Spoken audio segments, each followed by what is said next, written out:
جۆر بە جۆرەکانی دەوڵەتی تورک و داگیرکەرانی کوردستان پێمان وایە کە بردومانی فڕۆکەخانەی نێو دەوڵەتی سلێمانی پێشهاتێکی مەترسیداری دوژمنکارانە و پێشەرکردنی یاسای هەرێمی و نێو دەوڵەتیەکانە و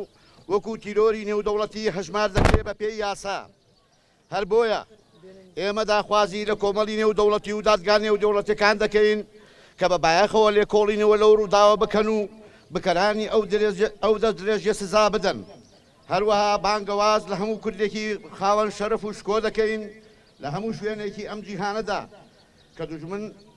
لە هەموو شوێنێک ئێمە بە ئامانج دەگرێت و جیاوازی لە نێوانماندا ناکات کەواتە ئێمەی کورد پێویستە بە یەکڕیزی و هاو هەڵوێستی لە هەمبەر فاشیزمی دوژمن و داگیرکەراندا هەروەها داواکاری حکوومەتی هەرێم و دامەزراوەکانی هەرێمی کوردستان وەک دامەزراوەی نیشتیمانی مامەڵە بکەن پارێزەری شکۆی کورد و کوردستان بن لە هەموو جێگایەک و بەرەنگاری دەستدرێژی دوژمنکارانە ببنەوە و سکاڵا لە ناوەندە هەرێمی و جیهانیەکان تۆمار بکەن. سەرکەوەی خەباتی ڕەوای کوردان نەفرەت لە فاشیزمی داگیرکەران و جاشیزم